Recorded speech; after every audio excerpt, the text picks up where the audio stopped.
वन्दे वन्दे गुरु चरणामृतम् वन्दे गुरु चरणामृतम्। ट्रांसलेशन पढ़ेगा कोई? मैं पढ़ती हूँ गुरु जी। श्री गुरुदेव मंदिर से श्री श्री राधा कृष्ण के अर्ध विग्रहों के पूजन में रत रहते हैं तथा वे अपने शिष्यों को भी ऐसी पूजा में संलग्न होते हैं करते हैं। वे सुंदर सुंदर वस्त्र तथा भूषणों से श्री विग्रहों का श्रृंगार करते हैं, उनके मंदिर का मार्जन करते हैं तथा इसी प्रकार श्री कृष्ण की अन्य अर्चनाएं भी करते हैं। ऐसे श्री गुरुदेव के चरण कमलों में मैं सादर वंदना करता हूँ। हरे कृष्णा। तो हरे इसमें कृष्ण। गुरु जी के बारे में बता रहे हैं कि जो हमारे गुरुजन हैं वो क्या करते हैं। जी। सभी भक्त अपना माइक म्यूट रखेंगे, कुछ पूछना है तो अनम्यूट कर सकते हैं अपने आप को, ठीक है। और मार्कर वगैरह भी, और ये सब कृपया करके इसको मत छेड़िएगा। मार्कर वगैरह मत चलाइए, डिस्ट्रैक्शन हो जाती है, जो बोलना होता है मैं भूल जाता हूँ, फिर मुझे बाद में आता है, बाद में याद आता है, ठीक है। तो श्री विग्रहाराधन नित्य नाना, इससे पहले वाले श्लोक में हमने पढ़ा था कि जो हमारे गुरुदेव हैं वो श्री हरे कृष्ण महामंत्र का कीर्तन करते हुए, वाद्यंत्र बजाते हुए, गाते हुए नृत्य करते हैं, और उनमें शुद्ध भक्ति के सारे लक्षण प्रकट होते हैं। शरीर में उनके रोमांच उत्पन्न होता है, कंपन होता है, नेत्रों से अश्रुधारा बहती है, नेत्रों से वर्षा, अश्रुधारा की वर्षा होती है ना। तो हम क्या सोचते हैं कि जब ये स्थिति आ जाए, ये सबसे टॉप मोस्ट स्थिति है ना, कि जो कोई आराम से बैठा अपना जप कर रहा है, आंसू बहा रहा है, और शरीर में रोमांच उत्पन्न हो रहा है, तो क्या इससे भी कुछ ऊपर की स्थिति है? क्या लगता है अगर ये स्थिति आ जाए तो क्या करें? जप करते रहे बस। बस जप करते रहें, ठीक है, बैठे बैठे और बैठ के बस जप करते रहें, ठीक है। यही एक बार अगर शुद्ध भक्ति मिल जाए फिर क्या करें? सेवा प्रभु जी। सेवा हरे करें। कृष्णा प्रभु जी। हरे हरे कृष्णा कृष्णा। प्रभु जी। हरे कृष्णा। प्रभु जी ना, प्रचार करें औरों को भी शुद्ध भक्ति में लेके आए, और यही प्रभु जी प्रीचिंग करें हाँ, जैसे जैसे मतलब आप आपके बोले। कहने का मतलब है कि शुद्ध भक्ति के बाद ऐसा नहीं है कि शुद्ध भक्ति मिल गई, ये सारे जो अष्ट विकार हैं शरीर में उत्पन्न होने लग गए, तो इनके बाद ऐसा नहीं है कि आराम से बैठ जाएं और इन्हीं का आस्वादन करते रहें, ठीक है, यही हाँ कहने जी का हाँ मतलब है। जी हाँ जी हाँ जी प्रभु जी। हाँ, पर यूजुअली लोग क्या सोचते हैं, एक बार ये मिल गया तो आराम से बैठ जाएं कहीं भी, एक बार कहीं भी किसी उसमें जाके फिर इनका आस्वादन करते रहें, ठीक है। क्या श्रील प्रभुपाद जी ने ऐसा किया? नहीं, उन्हें तो सेवा नहीं करते रहे। प्रभु जी। हमने हम क्या सोचते हैं कि जब नए नए भक्ति में आते हैं तो सबकी एक धारणा होती है कि यार सब कुछ छोड़ दो, यहाँ पे चलो वृंदावन, वृंदावन ही रहेंगे, आराम से जाके भक्ति करेंगे, होती है। हाँ जी प्रभु जी। ये तो बात शिला प्रभुपाद जी के पास राधा दामोदर मंदिर में अपना खुद का फ्लैट था, पर्सनल फ्लैट, किचन थी, अपना रूम था, सारी चीजें उनके पास अवेलेबल थी, ठीक है। और यहाँ से सब कुछ छोड़ छाड़ के कहाँ चले गए? अमेरिका। अमेरिका चले गए। कितनी दिक्कतों का उनको सामना करना पड़ा, क्यों? गुरु के आदेश के लिए। और ये वाला श्लोक हमें क्लियरली बता रहा है कि जो हमारे गुरुजन हैं वो बिल्कुल शुद्ध भक्त हैं, और शुद्ध भक्त होने के बावजूद वो क्या कर रहे हैं? लोग क्या कहते हैं, भक्तों को क्या कहते हैं, जो ये बड़े बड़े ज्ञानी विद्वान या फिलोसफर्स होते हैं, ये क्या बोलते हैं कि ये जो भक्त लोग हैं, ये भक्त लोग क्या हैं, ये इमोशनल है, इमोशनल, इमोशनल फूल बोलते हैं कि ये इमोशनल है, ये सिर्फ भावनात्मक दृष्टि से देख के ये अपना भक्ति में लगे हुए हैं, पर असली चीजें क्या है? ज्ञान अर्जन करने में, ज्ञान को अर्जित करो, ज्ञान को अर्जित करो। और कहते हैं हरे ये कृष्ण। क्या मूर्ति पूजा करते रहते हैं, है ना। लोग कहते हैं कि जब उच्चतर स्तर पे आ जाएंगे, जब उनको पता लगेगा, अभी हमारे पड़ोस में एक आंटी है, वो तो मायावादी फिलोसफी है उनकी, कहते अभी तो आप लोग है ना हरे कृष्ण महामंत्र कर रहे हो, मूर्ति पूजा कर रहे हो, जैसे आप शुद्ध भक्ति के लेवल पे आओगे ना, आपको थोड़ा सा और पता लगेगा, फिर आपको पता चलेगा अंदर भी वही है, बाहर भी वही है, मूर्ति पूजा कुछ नहीं है, ये आपको पता लगेगा वही भ्रम है, आप उसमें जाके मिल जाओगे। वो ऐसा ऐसा करके बोल रही थी। फिर मैंने गीता में से एक श्लोक था गीता में से मेरे को अब तो मेरे को कौन सा श्लोक था मुझे ध्यान नहीं वो, पर मैंने उनको मैंने श्लोक बताया। तो वो आंटी बोलती अच्छा ऐसा लिखा है गीता में। मैंने कहा हाँ ऐसा लिखा, पढ़ो। मैंने उनको श्लोक नंबर बताया, उसमें भगवान की प्रैक्टिकल सेवा के बारे में श्लोक था वो। ये कम से कम 2 साल पुरानी बात होगी। तो वो आंटी जी आज तक मुझसे, मतलब आज तक ऐसी कोई मुझे बात नहीं कहती। क्योंकि उनको, तो अब ये देखिए जो हमारे गुरु महाराज हैं, इतनी शुद्ध भक्ति, इतने लेवल पे शुद्ध भक्ति प्राप्त करने के बाद क्या कर रहे हैं, श्री गुरुदेव मंदिर में श्री कृष्ण, श्री राधा कृष्ण के अर्च विग्रहों के पूजन में रत रहते हैं। जो गुरु महाराज हैं तो क्या करते हैं, शुद्ध भक्ति उनको मिल गई है, बिल्कुल शुद्ध भक्त हैं, शरीर में रोमांच उत्पन्न हो रहा है, कंपन आ रहा है, अश्रुधारा बह रही है। उसके बाद भी क्या कर रहे हैं, श्री श्री राधा कृष्ण के अर्च विग्रहों के पूजन में रत रहते हैं। और खुद तो वो रत रहते ही हैं प्रैक्टिकल सेवा में, भगवान के जो अर्च विग्रह हैं उनकी सेवा में प्रैक्टिकल तौर पे खुद तो वो रत रहते ही हैं। उनकी क्वालिफिकेशन क्या है, गुरु कौन है, वो क्या करते हैं, जो उनके शिष्य हैं, जो उनके डिसाइपल्स हैं, उनको भी वो ऐसी पूजा में संलग्न रख करते हैं। वे सुंदर सुंदर वस्त्र तथा आभूषणों से श्री विग्रहों का श्रृंगार करते हैं, उनके मंदिर का मार्जन करते हैं, तथा इसी प्रकार श्री कृष्ण की अन्य अर्चनाएं भी करते हैं। ऐसे श्री गुरुदेव के चरण कमलों में मैं सादर वंदना करता हूँ। मैंने देखा है हिज होलीनेस गोपाल कृष्ण गोस्वामी महाराज जी को, ये बिल्कुल सेम जो ये श्लोक लिख रहा है, मुझे पढ़ते ही हिज होलीनेस गोपाल कृष्ण गोस्वामी महाराज जी की याद आ जाती है। महाराज जी अगर कहीं से मीटिंग्स वगैरह से या ट्रेवलिंग करके अगर रात को 2 बजे भी आए हैं, तो सुबह 4:30 बजे मंगला आरती में खड़े मिलते थे। बिल्कुल ऐसे वृद्धावस्था में भी जब महाराज जी से खड़ा भी नहीं हुआ जाता था, क्योंकि महाराज जी को पार्किंसंस डिजीज थी। और महाराज जी क्या करते थे, सुबह मंगला आरती में होते ही नहीं थे, मंगला आरती में क्या करते थे, डीटी वर्शिप करते थे। महाराज जी डीटी वर्शिप करते थे, और उनके पीछे एक भक्त खड़ा रहता था कि महाराज जी का कुछ नहीं पता कि कब शरीर बिल्कुल ऐसे ढीला छोड़ दे। फिर वो भक्त पकड़ते थे। फिर मैंने देखी हैं वो वीडियोज, महाराज जी को मैंने खुद भी देखा है डीटी वर्शिप करते हुए। महाराज जी से खड़ा नहीं रहा जाता, फिर भी करते थे। क्या कोई उनके ऊपर पाबंदी थी ऐसे मंगला आरती करने की, आप आइए और डीटी वर्शिप कीजिए मंगला आरती में आके? कोई पाबंदी नहीं थी। ये स्वाभाविक तौर पे ये शुद्ध भक्त की पहचान है कि उनके अंदर सारे विकार उत्पन्न होते हुए, शुद्ध भक्त होते हुए वो क्या करते हैं, भगवान के विग्रहों की सेवा करते हैं, पूजन में दिन रात लगे रहते हैं वे। और अपने साथ में अपने शिष्य को भी ऐसी इन चीजों में वो, मतलब पूजा में संलग्न करते हैं। हम हिज ग्रेस मोहन गौरचंद्र प्रभु जी को देखते हैं, प्रभु जी जब भी पानीपत आते हैं, पानीपत जब भी आते हैं तो सुबह क्या कर रहे होते हैं, डीटी वर्शिप कर रहे होते हैं। और आगे प्रभु जी ने क्या किया, जो गृहस्थ हैं पानीपत में, जो गृहस्था टीम है, उनको भी आगे डीटी वर्शिप सेवा में लगाया, है ना। जैसे अभी वेंसडे को मेरी सेवा होती है, सुबह भगवान को जाके उठाना है, भगवान को उठाने के बाद भोग लगाना है, फिर भोग लगाने के बाद आरती करनी है, फिर श्रृंगार करना है भगवान का, है ना। तो ऐसे ही क्या करते हैं, ये गुरु परंपरा से ही अर्च विग्रहों की पूजन, और ऐसे ये परंपरा चलती है कि अब भगवान के अर्च विग्रहों में सेवा लगी, ये टॉप मोस्ट सेवा है। और क्या हम इसको डायरेक्टली कर सकते हैं, जो ये अर्च विग्रहों की सेवा है, क्या हम इसको डायरेक्टली कर सकते हैं? नहीं प्रभु जी, नहीं कर सकते। इसको हम डायरेक्टली नहीं कर सकते, इसको हम गुरु महाराज जी को असिस्ट करते हुए करते हैं।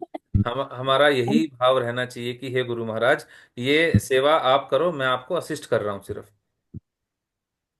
और हिज होलीनेस गोपाल कृष्ण गोस्वामी महाराज जी थे, पहले मंदिर में डीटी वर्शिप करते थे, उसके बाद जाते थे, उनके अपने पर्सनल विग्रह थे, गौरनिताई थे, और गौरनिताई थे, और भी उनके कई सारे विग्रह थे, वो फिर जाके उनका श्रृंगार करते थे। महाराज जी का लगभग 8 या 8:30 बजे तक यही रूटीन रहता था, विग्रह पूजा में व्यस्त रहते थे, विग्रह पूजा में ही लगे रहते थे, और मंदिर का मार्जन करते हैं। ये भगवान के शुद्ध भक्तों की पहचान है। क्या है ये, प्रैक्टिकल सेवा।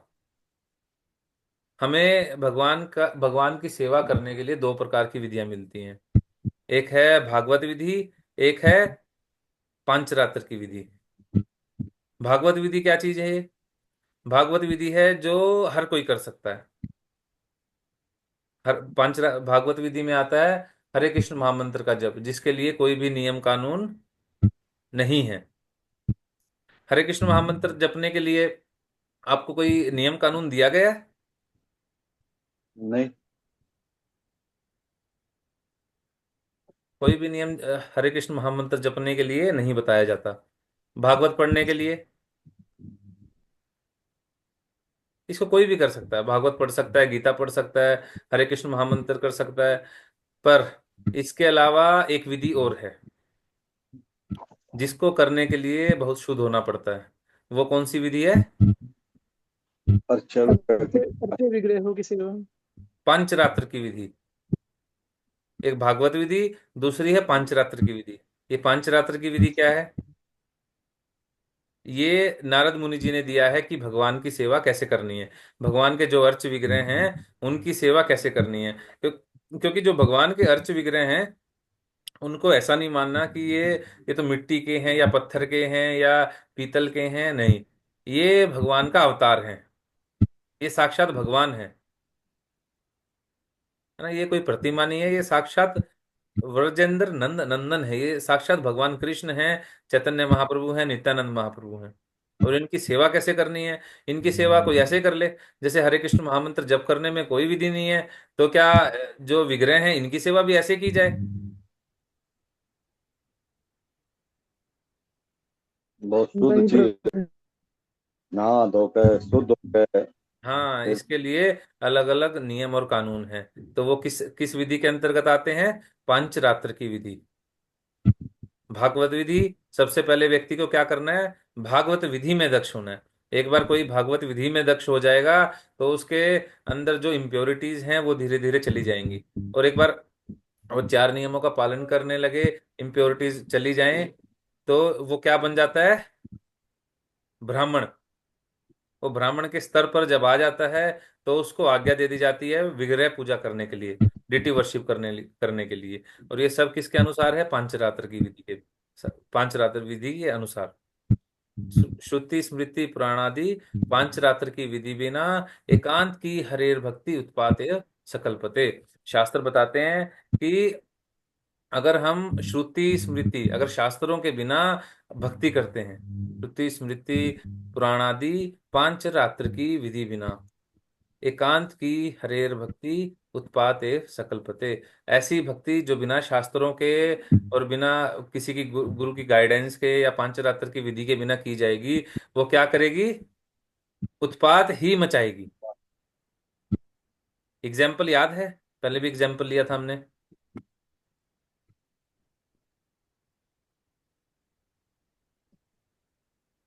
हाँ जी प्रभु जी, हरे कृष्णा। ठीक है, बताइए माता जी। प्रभु जी एक बार दोबारा बताना, आपने क्या बोला था? हाँ, श्रुति, कोई व्यक्ति अगर बिना शास्त्रों के अपने मनमाने ढंग से भक्ति भजन भी कर लेता है तो वो उत्पात ही मचाएगा। हाँ जी प्रभु जी, वो कालिया नाग वाली स्टोरी है प्रभु जी। हाँ, हरि बोल। सभी हरि बोल बोलेंगे माता जी के लिए। हरि बोल। बोल। हरि हरि बोल। बोल, हरि हरि बोल, हरि बोल, बोल। हरि बोल। याद है माता जी स्टोरी आपको? वो हाँ जी प्रभु जी, बहुत अच्छी है। ठीक है, मैं शॉर्ट में बता देता हूँ, बिल्कुल 2 मिनट के अंदर में। तो आपको पता है ना, कालिया नाग आ गया था यमुना जी में और उसने जी। कितना उत्पात मचाया था। सारी जो मछलियां थी वो सब मरने लगी, ऊपर से जो फ्लाइंग जेट जा रहे थे, मतलब जो ऊपर से फ्लाइंग जो पक्षी जा रहे थे वो भी सारे मर मर के नीचे गिरने लगे। जो गैया पानी पी रही थी वो मरने लगी, ग्वाल बाल सब मरने लगे, है ना। कितना उत्पात मचा था। क्यों मचा था? क्योंकि इससे फ्लैशबैक में जाते हैं अब। जैसे मूवीज में होता है ना, पहले आगे की स्टोरी दिखाते हैं फिर फ्लैशबैक में ले जाते हैं। जैसे बाहुबली में भी हुआ था, बाहुबली फर्स्ट में आगे का दिखा दिया था, सेकंड में पहले वाला दिखाया था सब। तो इससे पहले जाते हैं हम। इससे पहले क्या हुआ था ना, जो अपने गरुड़ जी हैं, गरुड़ जी का भोजन क्या है? गरुड़ जी कौन है? गरुड़ जी विष्णु भगवान। भगवान की भगवान भगवान जी के भगवान वाहन के है। वाहन है वाहन है। है ना, भगवान वाहन की मछली ऑडी खाते हैं। मर्सिडीज है वो। तो उनका भोजन क्या है? वो कौन से सांप। मछली। योनि में है? आपको खाना। सांप। पक्षी हाँ, योनि में मछली खाना। वो पक्षी योनि में है, मछली खाएंगे। ये उनका महाप्रसाद गोविंदे है, ठीक है, भोग नहीं लगाते, वैसे खाते हैं। ये भगवान की योजना है। अब वो खा रहे थे तो उनकी वो जब भी जाते थे नाग लोक में सांप उठाने के लिए तो वहां पे हाहाकार मच जाता था।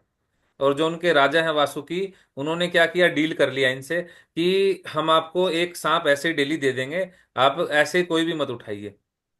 तो वो आराम से कहते कोई बात नहीं, ठीक है, जैसा आप ठीक समझे। वो जाते थे, एक सांप उनको मिल जाता था और वो खा लेते थे, बात खत्म।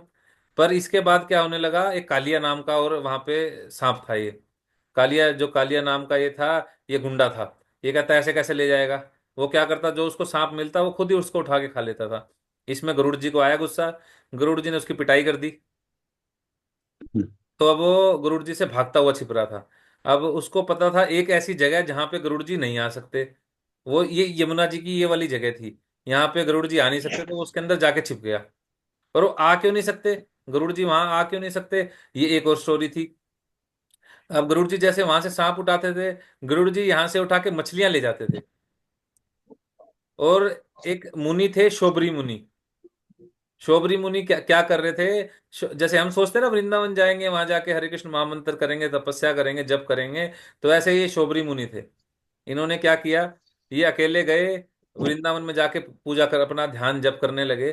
ध्यान जप करने लगे, कहते हैं अरे यहाँ मजा नहीं आ रहा, तो क्या करता हूँ, यमुना जी के अंदर बैठ के जप करने लगे। कहते हैं यहाँ मुझे कोई नहीं देखेगा, मैं आराम से अपनी तपस्या करूंगा। यमुना जी के अंदर बैठ के तपस्या कर रहे थे। इन्होंने देखा, गरुड़ जी आए, एक मछली को उठा लिया और ले गए। अब वो जिसकी मछली, जो मछली थी, उसका कोई भाई बहन, माता पिता, सब कोई थे। अब वो बेचारे रो रहे हैं अंदर कि हमारे उसको ले गए, उठा के ले गए, ले गए, ले गए। तो इतने में इन्होंने क्या किया, ये बाहर निकल के आए और गरुड़ जी को बोला, आज के बाद तुम यहाँ आ मत जाना, अगर तुम यहाँ आ गए तो क्या होगा, तुम्हारी मृत्यु निश्चित है। मैं तुम्हें श्राप देता हूं कि तुम्हारी मृत्यु हो जाएगी अगर तुम यहां से दोबारा मछली लेने आ गए, तो तुम, या तुम आ ही गए यहाँ पे इस जगह पे। ये वृंदावन में एक जगह रामताल के नाम से है, ये आज भी है। तो अब वो गरुड़ जी वहां पे आ नहीं सकते थे। पर अब देखिए, अब उन्होंने क्या किया, वैष्णव अपराध कर दिया और भगवान की बनाई हुई योजना के प्रति अपराध कर दिया, क्योंकि गरुड़ जी का खाना यही है, वो खाएंगे क्या। और भगवान ने ऐसी योजना बना रखी है, जो ये पक्षी हैं, ये उनका भोजन ही यही है। तो उन्होंने दो दो अपराध कर दिए। अब इसके बाद क्या हुआ, कितना उत्पात मच गया। गरुड़ जी वहां आ नहीं सकते थे, कालिया को पता था, कालिया वहां आ गया, तो कितना भारी मात्रा में उत्पात मचा।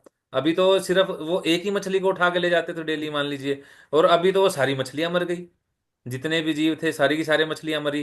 कितना उत्पात मचा। जी। क्यों, क्योंकि उन्होंने जो शास्त्र हैं उनका पालन नहीं किया, पंचरात्र की विधि का पालन नहीं किया, शास्त्रों का पालन नहीं किया। और उसके बाद क्या होता है, शोबरी मुनि का क्या होता है, वो उसी जल में एक मछली और एक, मतलब एक फीमेल और एक मेल मछली को वो क्रीड़ा करते हुए देख लेते हैं। तो उसके बाद उनका खुद मन कर जाता है, तो बाहर निकलते हैं, 50 शादियां कर लेते हैं, फिर उनका पतन हो जाता है ना। अपना भी गवाया और बाकियों का भी उत्पात मचा दिया। इसलिए हमें क्या करना चाहिए, शास्त्रों के अनुसार जो भक्ति की विधियां बताई गई हैं, उनका पालन करना चाहिए।